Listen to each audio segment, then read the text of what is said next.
Hello everybody, it's your boy Ann here. I'm coming at you guys with another YouTube video. So, in today's video, the Hypernova. Is it a good sword? Is it worth investing in? Is it good? Is it bad? What is it? So, let me run you through everything and let me tell you why it is an amazing sword. Let's get on into it. So, starting off with the cores. With the orange one, we're going to want to go with the weapon attack. This is literally, this is just good. Just raw, straight up damage. The other option is Colossi, and we don't really care about Colossi. Other than that, chill. So we've got two chill cores because element, and this sword has inanimate chill on it, which is pretty good. Then the two red cores is crit rate and crit damage. We want one crit rate to make the crit rate 100%, and then the crit damage, of course, is going to be the crit damage. Then we have got the substats on here. So for the substats, we're just going to go with what is over here. Straight up, just damage, crit rate, crit damage, and then just element again, which is chill. So it's not too bad. Now, for the actual modules on this sword, this is what we've gone with. We've gone with Insight and Concentration for crit rate and damage. We've gone with Sword's Dance, as well as Keen Edge, again for more crit rate and some more damage. Double element, so chill enhancement and chill priority.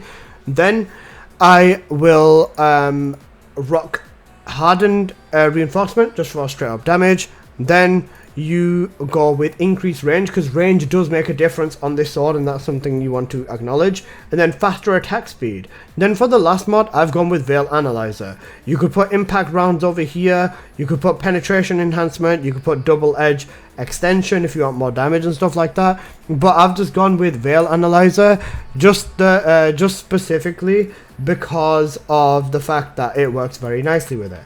Now, I will be using the sword with Harris in this gameplay demo, and Harris can obviously boost the swords passively with her ability, but don't worry about it too much because the sword still fundamentally works the same.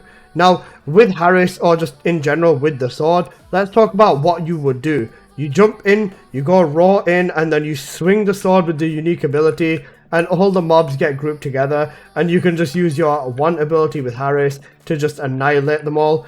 But once they really did master the sword Descendant synergy, it's truly something that works very well. And honestly, I've got to give them praise where praise is due. This works so good, it is crazy. I know Harris buffs swords a little bit more, but swords aside, it's just the way that this plays is so fundamentally good, I can't stop praising it. The particles do tend to go a little bit crazy, that's something I can acknowledge, but particles aside, this does good levels of setup. It's the equivalent of having like maybe a pocket Lepic is the best way to say it. You can see here, once you swoop them in, it does damage over time, and then if you press your button again, you can nuke them for 800,000 damage with all the crits.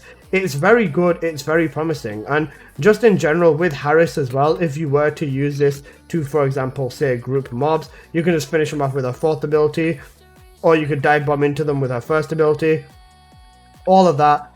And honestly, the swords are truly in a very interesting place right now. I didn't expect to like this battle pass weapon, but honestly, it's something I can genuinely see myself rocking on some setups with some Descendants that can't really mob too well. Let's say Enzo, for example. If I wanted to actually mob with Enzo, I could just see myself just, you know, picking the sword up, grabbing it, flinging it at him, setting the tornado or the hurricane or black hole or whatever it is off, and then just going all in with that. Now with Harris as well, because of the synergy with this character, it does flow incredibly well. I can't say that has ever been the case for the swords. I can just throw that sword over there, I can go over here, I can go destroy this thing right here, and I can go back, and majority of the mobs are basically dead. If they're not dead, give them a round 2, set it to blow up on them, and they're all gone. So Harris is in a very interesting position, and the Hypernova as a sword is genuinely a fun weapon to use. The damage is not there. Like, if we look at the individual sword swings, 100k with a crit is kind of shitty. Less than 100k, 60, 70k, stuff like that. It's not the greatest, but just because of the unique ability and the setup you get out of this ability, I honestly think this is a major W, especially with Harris. Let's say you have the grouping ability and all of this on, and it basically works well. you basically get everything you need out of here. And even nuking stuff like this with Harris and having this present is a very, very, very good call. I would 1,000,000% recommend this, and I without a doubt believe that this Hypernova is the best sword in the game. That much is undoubtable. I just think that it's in a very interesting position, and I think it's nice to see where we've ended up specifically with this sword. It's not a bad weapon in any way, shape or form. It can do enough damage, especially with Harris's third ability on in the background as well. You can easily end up pulling plenty of damage across the mobs. Hell, even just, you know, 2-button game playing it with the sword. I really do like this sword, and I think they've really hit the nail on the head with this one. Now, I know you will be sitting here and asking, what's going on? Harris only? Question mark? No. Even with other Descendants, like I said, Enzo, for example, or just whoever, if you put this on a Descendant who can't really mob properly, you still end up in the exact same position. I know Haley can mob, but let's just use Haley for this exact purpose, just to prove a point.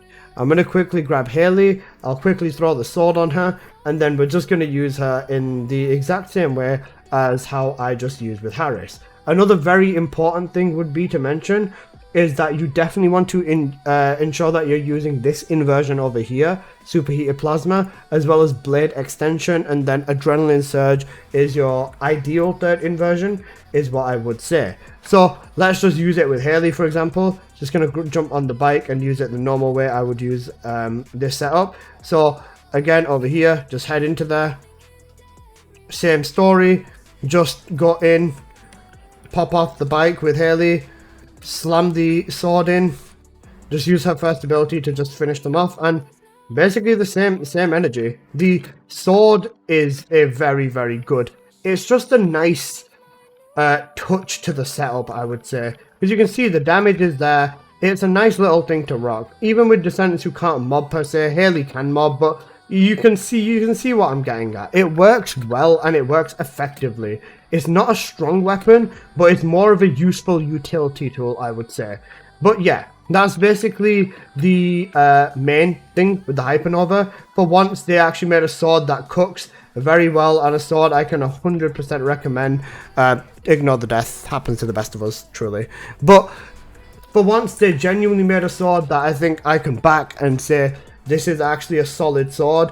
Definitely not the worst thing they've produced. And for once, with Harris at least, it has synergy. Other than that, it's just a nice, useful tool. And yeah, honestly, I'm a fan. But anyways, guys, that's basically been everything with the sword, or with this specific sword. I hope you guys have enjoyed. If you did, please do smash that like button. And if you're new here, please do consider subscribing. I make plenty of videos on the first Descendant. And yeah, I'll see you guys in the next one. Peace.